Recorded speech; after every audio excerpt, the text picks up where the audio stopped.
Good morning, everyone, and welcome back to Sabbath School. ਜੀ ਸਾਹਮਣੇ ਸੁਬਾਹ ਔਰ ਸਾਰਿਆਂ ਨੂੰ ਅਸੀਂ ਸਭ ਸਕੂਲ ਵਿੱਚ ਜੀ ਆਇਆਂ ਕਹਿੰਦੇ ਹਾਂ। This week we're on lesson number 7. ਔਰ ਇਸ ਹਫਤੇ ਦਾ ਜਿਹੜਾ ਸਾਡਾ ਸਬਕ ਦਾ ਨੰਬਰ ਹੈ ਉਹ 7ਵਾਂ ਨੰਬਰ ਹੈ। We're continuing in our study on how to share our faith in Christ. ਇਸ ਗੱਲ ਨੂੰ ਅਸੀਂ ਲਗਾਤਾਰ ਸਿੱਖਦੇ ਆਉਂਦੇ ਹਾਂ ਕਿ ਪ੍ਰਭੂ ਦਾ ਵਚਨ ਕਿਸ ਤਰੀਕੇ ਨਾਲ ਲੋਕਾਂ ਦੇ ਨਾਲ ਸ਼ੇਅਰ ਕਰਨਾ ਹੈ। This week the topic is entitled Sharing the Word. ਔਰ ਇਸ ਹਫਤੇ ਜੋ ਸਿਰਲੇਖ ਹੈ ਸਾਡੇ ਸਬਕ ਦਾ ਉਹ ਹੈ ਕਿ ਸਾਡਾ ਪ੍ਰਭੂ ਦਾ ਵਚਨ ਦੂਸਰਿਆਂ ਦੇ ਤੱਕ ਪਹੁੰਚਾਉਣਾ ਔਰ ਕਿਸ ਤਰੀਕੇ ਨਾਲ। And as always, I'm James, and this is my dad, Pastor Delbir Massey. ਆਪ ਦਾ ਨਾਮ ਜੇਮਸ ਸਾਹਿਬ ਹੈ ਔਰ ਮੇਰਾ ਨਾਮ ਪਾਸਟਰ ਦਲਵੀਰ ਮੈਸੀ ਹੈ। And if you like these lessons, make sure you give us a thumbs up and share them with your friends. ਔਰ ਅਗਰ ਤੁਸੀਂ ਇਸ ਸਬਕ ਨੂੰ ਜਾਂ ਸਿੱਖਦੇ ਆ ਪਸੰਦ ਕਰਦੇ ਹੋ ਤਾਂ ਦੂਸਰਿਆਂ ਤੱਕ ਵੀ ਪਹੁੰਚਾਓ।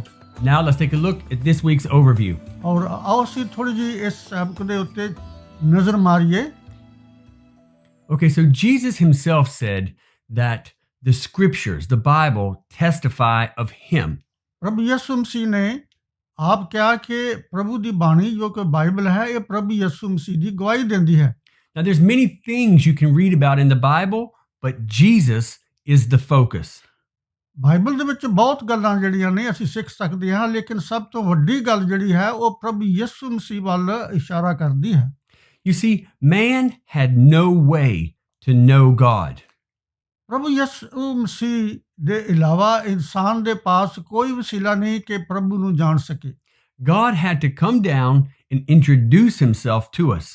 ਪ੍ਰਭੂ ਨੂੰ ਦੇਹਧਾਰੀ ਹੋ ਕੇ ਇਸ ਦੁਨੀਆ ਤੇ ਆਉਣਾ ਪਿਆ ਤਾਂ ਕਿ ਉਹ ਆਪਣੀ ਪਛਾਣ ਸਾਨੂੰ ਦੱਸ ਸਕੇ। And he did, over and over again. ਔਰ ਉਹਨਾਂ ਨੇ ਇੱਥੇ ਆਣ ਕੇ ਬਾਰ-ਬਾਰ ਇਸ ਗੱਲ ਦੀ ਗਵਾਹੀ ਦਿੱਤੀ। Now, the Bible is a record of all of those introductions. ਔਰ ਬਾਈਬਲ ਦੇ ਵਿੱਚ ਉਹ ਤਮਾਮ ਲਿਖਿਆ ਗਿਆ ਹੈ ਕਿ ਪ੍ਰਭੂ ਯਿਸੂ ਮਸੀਹ ਨੇ ਕਿਸ ਤਰ੍ਹਾਂ ਪ੍ਰਭੂ ਦੇ ਬਾਰੇ ਦੱਸਿਆ। So this week we're going to take a look at the Word. ਔਰ ਇਸ ਹਫ਼ਤੇ ਅਸੀਂ ਜੋ ਸ਼ਬਦ ਹੈ ਪ੍ਰਭੂ ਦਾ ਸ਼ਬਦ ਜੋ ਹੈ ਉਸ ਦੇ ਬਾਰੇ ਦੇਖਾਂਗੇ। We're going to take a look at its qualities. ਔਰ ਸਭ ਤੋਂ ਪਹਿਲਾਂ ਅਸੀਂ ਦੇਖਾਂਗੇ ਕਿ ਪ੍ਰਭੂ ਦੇ ਸ਼ਬਦ ਦੀ ਮਹਾਨਤਾ ਕਿੰਨੀ ਹੈ। We're going to look at the Bible or the Word's creative power. ਔਰ ਅਸੀਂ ਦੇਖਦੇ ਹਾਂ ਕਿ ਬਾਈਬਲ ਦੇ ਵਿੱਚ ਜੋ ਬਾਣੀ ਲਿਖੀ ਸ਼ਬਦ ਲਿਖੇ ਗਏ ਨੇ ਕਿ ਉਹਦੇ ਵਿੱਚ ਇਨਸਾਨ ਨੂੰ ਬਦਲਣ ਦੀ ਤਾਕਤ ਹੈ। We're going to see how reading and sharing the Word benefits us. ਕਿਸ ਤਰ੍ਹਾਂ ਅਸੀਂ ਪ੍ਰਭੂ ਦੀ ਬਾਣੀ ਨੂੰ ਪੜ੍ਹ ਕੇ ਦੂਸਰਿਆਂ ਤੱਕ ਉਸ ਨੂੰ ਸਾਂਝਾ ਕਰਕੇ ਅਸੀਂ ਕਿਸ ਤਰੀਕੇ ਨਾਲ ਆਪਣੀ ਰੂਹਾਨੀ ਤਰੱਕੀ ਕਰ ਸਕਦੇ ਹਾਂ।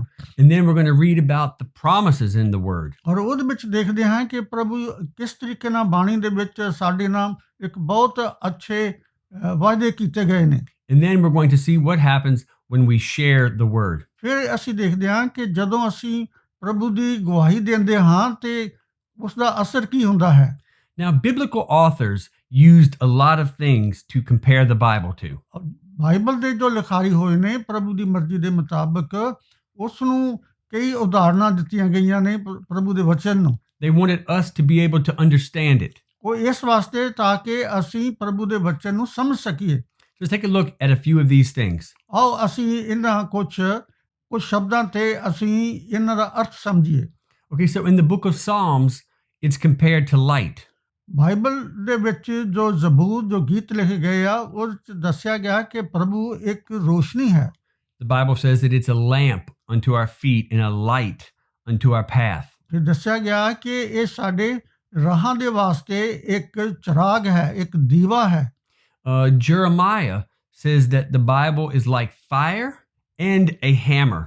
ਔਰ ਯਰਮੀਆ ਨਬੀ ਨੇ ਇਸ ਤਰ੍ਹਾਂ ਦੱਸਿਆ ਕਿ ਪ੍ਰਭੂ ਦਾ ਵਚਨ ਜੋ ਹੈ ਇੱਕ ਹਥੌੜਾ ਹੈ ਔਰ ਇੱਕ ਅੱਗ ਵਾਂਗੂ ਹੈ।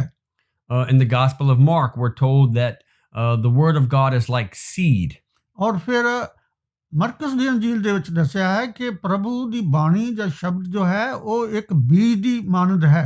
Yeah, Jesus told a parable, remember, of the sower that went forth to sow. ਉਹਦੇ ਵਿੱਚ ਦੱਸਿਆ ਗਿਆ ਹੈ ਕਿ ਪ੍ਰਭੂ ਦੀ ਬਾਣੀ ਜੋ ਇੱਕ ਬੀਜ ਹੈ ਜਿਸ ਤਰ੍ਹਾਂ ਕਿ ਇੱਕ ਕਿਸਾਨ ਜਿਹੜਾ ਹੈ ਉਹ ਬੀਜ ਬੀਜਦਾ ਹੈ, ਖਿਲਾਰਦਾ ਹੈ। He was the sower and the seed was what he sowed. ਉਸ ਦਾ ਅਰਥ ਪ੍ਰਭੂ ਨੇ ਦੱਸਿਆ ਕਿ ਜੋ किसान जो कि बीज बीजन वाला है वो प्रभु आप है, और जो खेत है जिथे बीजा जाता है वो दुनिया है, संसार दे लोक ने। And then in the book of Matthew, Jesus again says that the word is like bread. और फिर मत्ती दी अंजील दे विच दस्या गया कि प्रभु दा वचन जो शब्द है एक आसमानी रोटी है।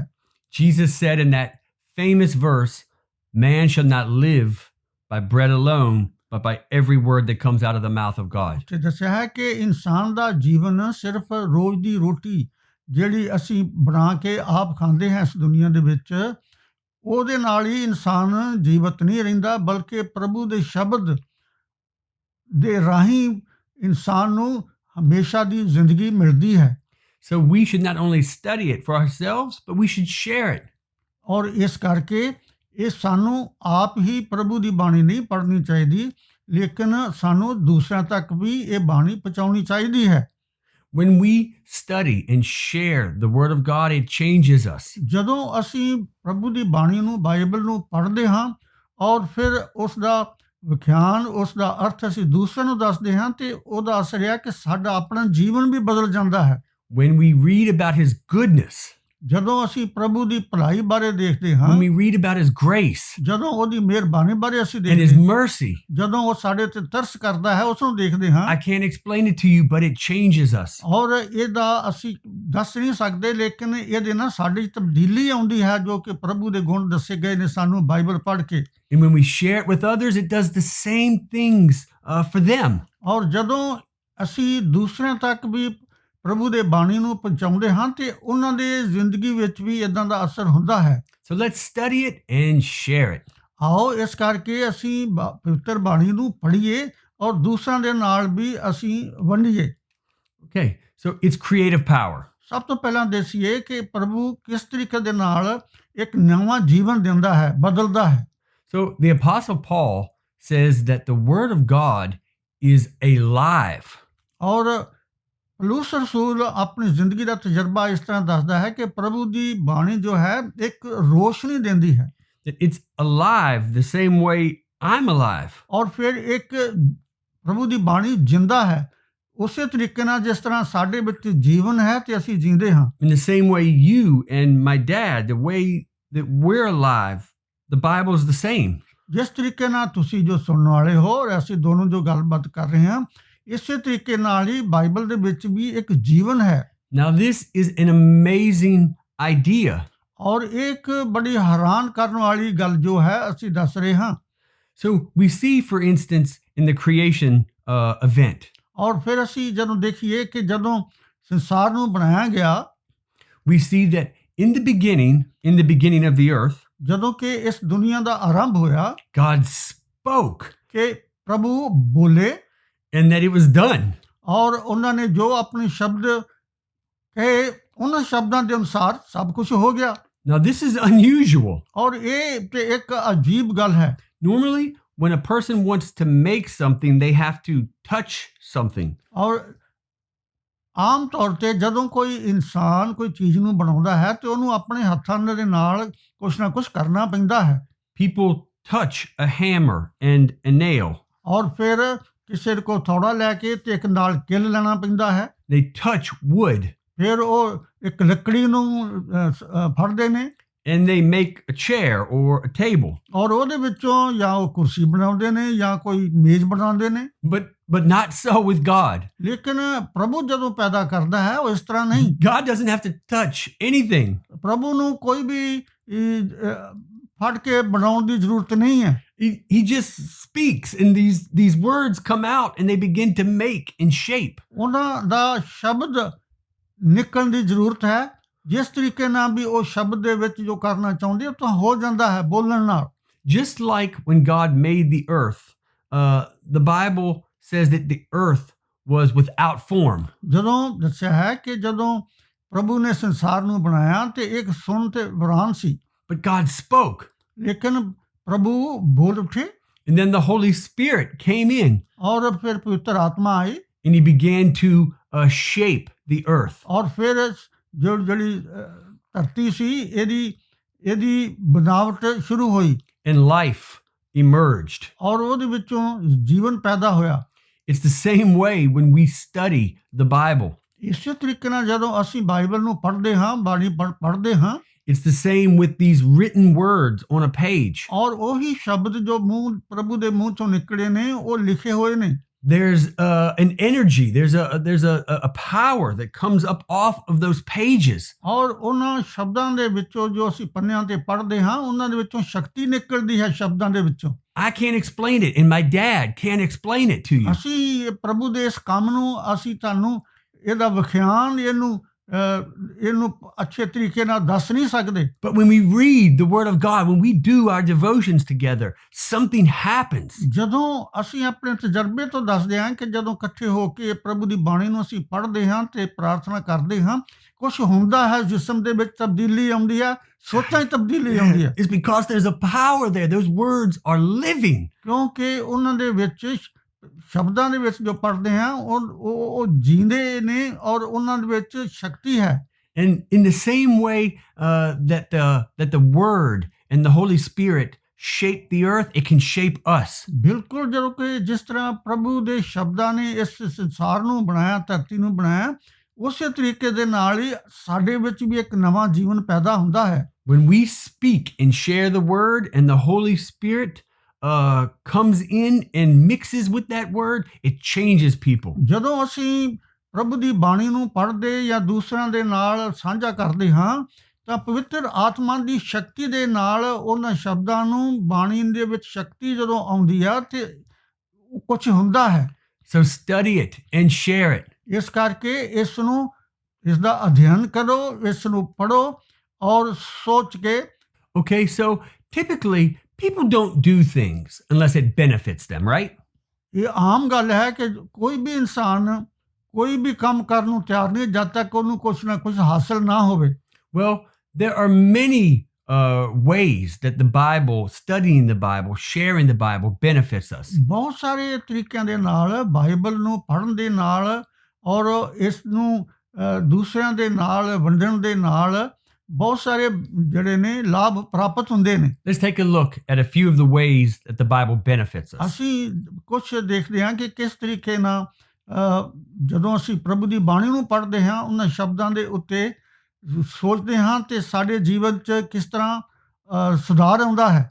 So Paul says that when we read it, it helps us become like God. ਔਰ ਇਸ ਤਰ੍ਹਾਂ ਲੱਗਦਾ ਹੈ ਕਿ ਜਦੋਂ ਪੌਲੁਸ ਰਸੂਲ ਕਹਿੰਦਾ ਕਿ ਜਦੋਂ ਪ੍ਰਭੂ ਦੇ ਸ਼ਬਦਾਂ ਨੂੰ ਅਸੀਂ ਪੜ੍ਹਦੇ ਹਾਂ ਤੇ ਅਸੀਂ ਪ੍ਰਭੂ ਦੇ ਵਿੱਚ ਸਮਾਉਂਦੇ ਹਾਂ।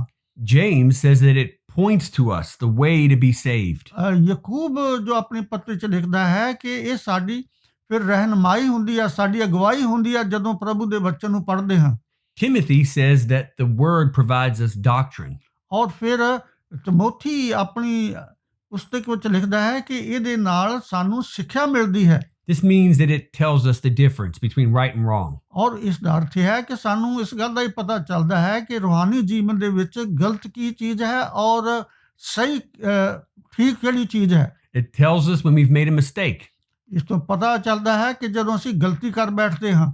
But it doesn't just tell us when we've made a mistake, it corrects us and shows us how to fix that mistake. ਇਹ ਸਿਰਫ ਸਾਨੂੰ ਸਾਡੀਆਂ ਗਲਤੀਆਂ ਹੀ ਸਾਡੇ ਤੇ ਜ਼ਾਹਰ ਨਹੀਂ ਹੁੰਦੀਆਂ, ਫਿਰ ਸਾਨੂੰ ਪਤਾ ਚੱਲਦਾ ਹੈ ਕਿ ਸਾਨੂੰ ਸੁਧਾਰ ਕਿੱਦਾਂ ਕਰਨਾ ਹੈ। And then it teaches us about Jesus. ਔਰ ਫਿਰ ਸਾਨੂੰ ਪ੍ਰਭੂ ਯਿਸੂ ਮਸੀਹ ਦੇ ਬਾਰੇ ਪਤਾ ਚੱਲਦਾ ਹੈ। So again, let's continue to read it and let's continue to share it. ਇਸ ਕਰਕੇ ਆਓ ਪ੍ਰਭੂ ਦੀ ਬਾਣੀ ਨੂੰ ਪੜ੍ਹਦੇ ਰਹੀਏ ਔਰ ਇਸ ਨੂੰ ਵੰਡਦੇ ਰਹੀਏ।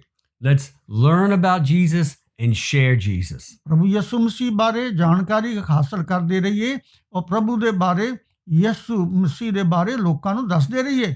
Okay, so there are over 3,000 promises in the Word of God. Bible ਦੇ ਵਿੱਚ 3000 ਪ੍ਰਭੂ ਦੇ ਸਾਡੇ ਨਾਲ ਵਾਅਦੇ ਨੇ। So let's take a look at a few of those. ਆਓ ਉਹਨਾਂ ਦੇ ਵਿੱਚੋਂ ਕੁਝ ਨੇ ਜਿਨ੍ਹਾਂ ਦੇ ਉੱਤੇ ਅਸੀਂ ਗੌਰ ਕਰੀਏ। In the book of Psalms, the Bible promises us protection. ਔਰ ਜ਼ਬੂਰ ਦੇ ਵਿੱਚ 91 ਜ਼ਬੂਰ ਦੇ ਵਿੱਚ ਦੱਸਿਆ ਕਿ ਸਾਡੀ ਜਿਹੜੀ ਕਿਸ ਤਰ੍ਹਾਂ ਸਹਾਇਤਾ ਹੁੰਦੀ ਹੈ। In Isaiah 43, ਯਸ਼ਾਇਆ ਦੀ ਪੁਸਤਕ ਉਹਦੇ 43 ਅਧਿਆਇ ਦੇ ਵਿੱਚ it promises us protection. ਉਹਦੇ ਵਿੱਚ ਦੱਸਿਆ ਹੈ ਕਿ ਸਾਡੀ ਰੱਖਿਆ ਕਿਸ ਤਰ੍ਹਾਂ ਹੁੰਦੀ ਹੈ। and that God will never leave us when we're in trouble. ਔਰ ਉਹ ਜਿਹੜੀ ਰੱਖਿਆ ਹੈ ਪ੍ਰਭੂ ਕਦੇ ਵੀ ਸਾਡੇ ਤੋਂ ਦੂਰ ਨਹੀਂ ਕਰਦਾ। In Psalms chapter 4, ਔਰ ਜ਼ਬੂਰ ਚੌਥੇ ਦੇ ਵਿੱਚ ਅਸੀਂ ਦੇਖਦੇ ਹਾਂ God promises us peace and safety. ਕਿ ਪ੍ਰਭੂ ਸਾਡੇ ਦਿਲ ਦੇ ਵਿੱਚ ਸ਼ਾਂਤੀ ਪੈਦਾ ਕਰਦਾ ਹੈ। In Isaiah 33, he promises us bread and water. ਔਰ ਯਸਾਇਆ ਉਹਦੀ ਪੁਸਤਕ 33 ਦੇ ਵਿੱਚ ਦੱਸਿਆ ਹੈ ਕਿ ਪ੍ਰਭੂ ਸਾਨੂੰ ਪਾਣੀ ਤੇ ਰੋਟੀ ਤੋਂ ਕਦੇ ਵੀ ਰਹਿਣ ਨਹੀਂ ਦਿੰਦਾ। In Isaiah chapter 40, ਔਰ ਯਸਾਇਆ 40 ਦੇ ਵਿੱਚ ਲਿਖਿਆ ਹੈ the Bible promises us strength. ਕਿ ਉਹ 'ਚ ਲਿਖਿਆ ਹੈ ਕਿ ਪ੍ਰਭੂ ਸਾਨੂੰ ਇੱਕ ਮਜ਼ਬੂਤੀ ਵੀ ਦਿੰਦਾ ਹੈ। He says that we're going to rise up like wings as eagles. ਔਰ ਉਹ ਕਹਿੰਦਾ ਹੈ ਕਿ ਮੈਂ ਤੁਹਾਨੂੰ ਇਸ ਤਰ੍ਹਾਂ ਸ਼ਕਤੀ ਦਊਂਗਾ ਜਿਸ ਤਰ੍ਹਾਂ ਕਿ ਇੱਕ ਬਾਜ ਆਪਣੀ ਉਡਾਰੀ ਮਾਰ ਕੇ ਅਸਮਾਨ ਤੇ ਘੁੰਮਦਾ ਹੈ। That we will walk but not get faint. ਔਰ ਉਹ ਕਹਿੰਦਾ ਹੈ ਕਿ ਤੁਸੀਂ ਜੇ ਅਖਾਈ ਵਿੱਚ ਵੀ ਹੋ ਜਦ ਆਪਣੇ ਜੀਵਨ ਵਿੱਚ ਜਦੋਂ ਸਫ਼ਰ ਕਰਦੇ ਹੋ ਤੇ ਤੁਸੀਂ ਹੌਸਲਾ ਨਹੀਂ ਛੱਡੋਗੇ, ਪਸ ਹਿੰਮਤ ਨਹੀਂ ਹੋਗੇ। And then in Luke 12, ਔਰ ਲੂਕਾ ਦੀ ਅੰਜੀਲ ਉਹਦੇ 12ਵੇਂ ਅਧਿਆਇ ਦੇ ਵਿੱਚ the Bible promises us that God will provide us all of our daily needs. ਔਰ ਉੱਥੇ ਲਿਖਿਆ ਹੈ ਕਿ ਪ੍ਰਭੂ ਦੇ ਉੱਤੇ ਭਰੋਸਾ ਕਰਦੇ ਹੋਇਆਂ ਸਾਡੀਆਂ ਜ਼ਰੂਰਤਾਂ ਤਮਾਮ ਜਿਹੜੀਆਂ ਨੇ ਉਹ ਪੂਰੀਆਂ ਹੋਣਗੀਆਂ। So let's trust God's promises. ਔਰ ਇਸ ਕਰਕੇ ਜੋ ਪ੍ਰਭੂ ਦੇ ਵਚਨ ਦੇ ਵਿੱਚ ਸਾਡੇ ਨਾਲ ਵਾਅਦੇ ਨੇ ਉਹਨਾਂ ਦੇ ਉੱਤੇ ਅਸੀਂ ਵਿਸ਼ਵਾਸ ਕਰੀਏ।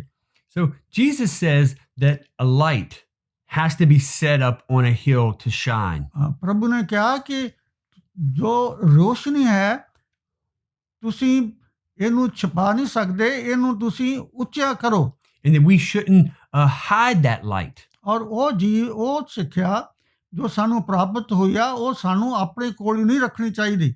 When we love something, we share it.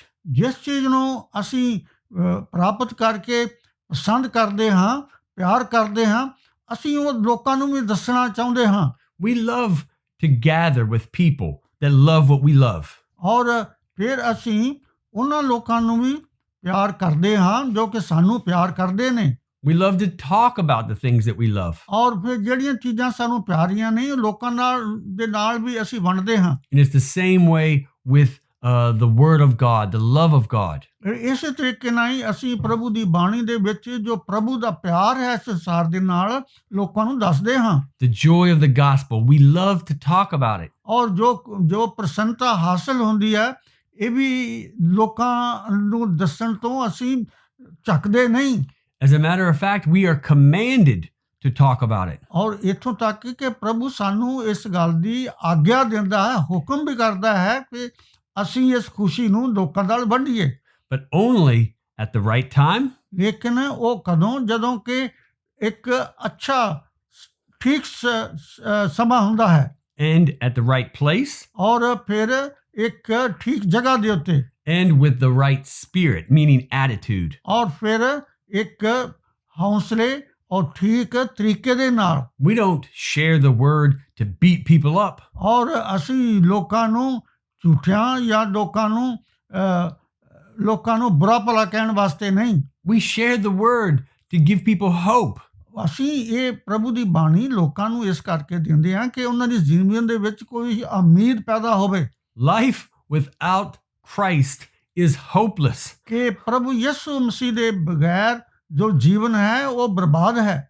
And for 25 years, for over 60, 70 years, Christ has been bringing me hope, my dad hope. ਔਰ ਜੇਮਸ ਸਾਹਿਬ ਕਹਿ ਰਹੇ ਨੇ ਕਿ 25 ਸਾਲ ਤੋਂ ਲੈ ਕੇ ਔਰ ਮੈਂ ਆਪਣੀ ਗਵਾਹੀ ਦਿੰਦਾ ਹਾਂ ਕਿ 67 ਸਾਲਾਂ ਤੱਕ ਪ੍ਰਭੂ ਸਾਡੀ ਰਹਿਨਮਾਈ ਕਰਦਾ ਔਰ ਜੀਵਨ ਦੇ ਵਿੱਚ ਖੁਸ਼ੀ ਵੰਡਦਾ ਹੈ। So let's share with others that hope. ਆਓ ਇਸ ਉਮੀਦ ਨੂੰ ਅਸੀਂ ਦੂਸਰਿਆਂ ਤੱਕ ਪਹੁੰਚਾਈਏ ਤੇ ਵੰਡੀਏ। Let's look at this quotation in closing. ਆਓ ਆਖਰ ਦੇ ਵਿੱਚ ਇਸ ਗੱਲ ਨੂੰ ਆਓ ਜੋ ਕਿ ਲਿਖਿਆ ਹੋਇਆ ਇਸ ਨੂੰ ਪੜ੍ਹੀਏ। The scriptures are to be received as God's word to us. ਜੋ ਬਾਈਬਲ ਦੇ ਵਿੱਚ ਬਾਣੀ ਲਿਖੀ ਗਈ ਹੈ ਉਹ ਸਾਨੂੰ ਇਸ ਤਰ੍ਹਾਂ ਹਾਸਲ ਕਰਨੀ ਚਾਹੀਦੀ ਹੈ, ਕਬੂਲ ਕਰਨੀ ਚਾਹੀਦੀ ਹੈ ਕਿ ਜਿਸ ਤਰ੍ਹਾਂ ਪ੍ਰਭੂ ਦੇ ਵਚਨ ਸਾਡੇ ਕੋਲ ਆਉਂਦੇ ਨੇ। Not just written words, but spoken. ਔਰ ਉਹ ਸਿਰਫ ਇਸ ਤਰ੍ਹਾਂ ਨਹੀਂ ਪੜ੍ਹੀਏ ਕਿ ਅਸੀਂ ਇਹ ਲਿਖੀ ਹੋਈ ਗੱਲ ਹੈ। ਇਦਾਂ ਪੜ੍ਹੀਏ ਕਿ ਪ੍ਰਭੂ ਸਾਡੇ ਨਾਲ ਆਪ ਉਹਨਾਂ ਸ਼ਬਦਾਂ ਦੇ ਜ਼ਰੀਏ ਗੱਲਬਾਤ ਕਰ ਰਿਹਾ ਹੈ। In the Bible, God is speaking to you directly. ਔਰ ਜਦੋਂ ਤੁਸੀਂ ਪਵਿੱਤਰ ਬਾਈਬਲ ਨੂੰ ਪੜ੍ਹਦੇ ਹੋ ਤੇ ਉਹਦੇ ਵਿੱਚ ਜੋ ਵੀ ਗੱਲਾਂ ਤੁਸੀਂ ਦੇਖਦੇ ਹੋ, ਤੁਹਾਨੂੰ ਇਦਾਂ ਲੱਗਣਾ ਚਾਹੀਦਾ ਹੈ ਕਿ ਪ੍ਰਭੂ ਤੁਹਾਡੇ ਨਾਲ ਗੱਲਬਾਤ ਕਰ ਰਿਹਾ ਹੈ। And as you read the word, ਜਦੋਂ ਤੁਸੀਂ ਉਸ ਨੂੰ ਪੜ੍ਹਦੇ ਹੋ ਉਹਨਾਂ ਸ਼ਬਦਾਂ ਨੂੰ, it's as if God was speaking to you directly. ਇਸ ਤਰ੍ਹਾਂ ਸਮਝੋ ਕਿ ਪ੍ਰਭੂ ਸਿੱਧਾ ਤੁਹਾਡੇ ਨਾਲ ਗੱਲਬਾਤ ਕਰ ਰਿਹਾ ਹੈ। So let's read the word. ਆਓ ਇਸ ਕਰਕੇ ਪ੍ਰਭੂ ਦੀ ਬਾਣੀ ਨੂੰ ਪੜ੍ਹੀਏ Let's believe the word. ਔਰ ਫਿਰ ਉਹ 'ਤੇ ਵਿਸ਼ਵਾਸ ਵੀ ਕਰੀਏ। But for heaven's sake, share the word. ਔਰ ਪ੍ਰਭੂ ਦੀ ਮਰਜ਼ੀ ਦੇ ਮੁਤਾਬਕ ਦੂਸਰਿਆਂ ਤੱਕ ਵੀ ਇਸ ਨੂੰ ਖੁਸ਼ੀ ਨੂੰ ਪਹੁੰਚਾਓ। So that brings us to the end of this week's lesson. ਇਸ ਹਫ਼ਤੇ ਦਾ ਅੱਜ ਦਾ ਲੈਸਨ ਜੋ ਹੈ, ਜੋ ਸਬਕ ਹੈ, ਉਹ ਖਤਮ ਹੈ ਇੱਥੋਂ ਤੱਕ। And me and my dad, we thank you for joining us. ਔਰ ਅਸੀਂ ਦੋਨੋਂ ਤੁਹਾਡਾ ਧੰਨਵਾਦ ਕਰਨਾ ਚਾਹੁੰਦੇ ਹਾਂ ਕਿ ਤੁਸੀਂ ਇਸ ਨੂੰ ਸੁਣਦੇ ਹੋ ਔਰ ਪੜ੍ਹਦੇ ਹੋ। And we look forward to seeing you back again next week for lesson number 8. ਅਗਲੇ ਹਫ਼ਤੇ ਫਿਰ ਮਿਲਾਂਗੇ। ਉਸ ਲੈਸਨ ਦਾ ਨੰਬਰ ਜੋ ਹੋਏਗਾ ਉਹ 8ਵਾਂ ਨੰਬਰ ਹੋਏਗਾ। I promise you, you don't want to miss it. ਔਰ ਮੈਂ ਚਾਹੁੰਦਾ ਹਾਂ ਕਿ ਤੁਸੀਂ ਉਸ ਲੈਸਨ ਨੂੰ ਕਦੇ ਵੀ ਭੁੱਲਿਓ ਨਾ, ਮਿਸ ਨਾ ਕਰਿਓ। But until then, as always, ਉਸ ਸਮੇਂ ਤੱਕ, ਅਗਲੇ ਹਫ਼ਤੇ ਤੱਕ, ਜਿਸ ਤਰ੍ਹਾਂ ਕਿ ਹਮੇਸ਼ਾ ਦੀ ਤਰ੍ਹਾਂ, me and my dad commend unto you ਅਸੀਂ ਦੋਨੋਂ ਤੁਹਾਡੇ ਸਾਹਮਣੇ ਪੇਸ਼ ਕਰਦੇ ਹਾਂ the Bible. ਉਹ ਪ੍ਰਭੂ ਦੀ ਬਾਣੀ ਜੋ ਕਿ ਬਾਈਬਲ ਹੈ। So now, as always, my dad's going to pray and offer you a blessing. ਹਮੇਸ਼ਾ ਦੀ ਤਰ੍ਹਾਂ ਹੁਣ ਅਸੀਂ ਪ੍ਰਾਰਥਨਾ ਕਰਾਂਗੇ। Let us ਪ੍ਰੇ। ਮੁਬਾਰਕ ਖੁਦਾਬਾ, ਅੱਜ ਤੁਹਾਡਾ ਧੰਨਵਾਦ ਕਰਦੇ ਹਾਂ ਕਿ ਤੁਸੀਂ ਫਿਰ ਇੱਕ ਸਾਨੂੰ ਸਾਰਿਆਂ ਨੂੰ ਸਮਾਂ ਦਿੱਤਾ ਹੈ ਕਿ ਤੁਹਾਡੀ ਪਵਿੱਤਰ ਆਤਮਾ ਦੇ ਮੁਤਾਬਕ ਇਸ ਸਮੇਂ ਨੂੰ ਅਸੀਂ ਤੁਹਾਡੇ ਵਾਸਤੇ ਇਸਤੇਮਾਲ ਕਰ ਸਕੀਏ।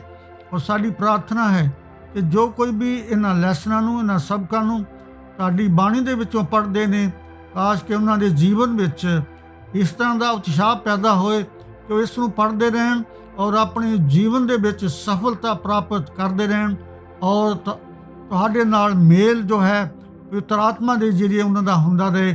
ਔਰ ਕਾਸ਼ ਕਿ ਜੀਵਨ ਜੋ ਕਿ ਇਸ ਦੁਨੀਆ ਦੇ ਵਿੱਚ ਪਾਪਾਂ ਨਾਲ ਭਰਿਆ ਹੋਇਆ ਹੈ ਉਹ ਤਬਦੀਲ ਹੋ ਸਕੇ।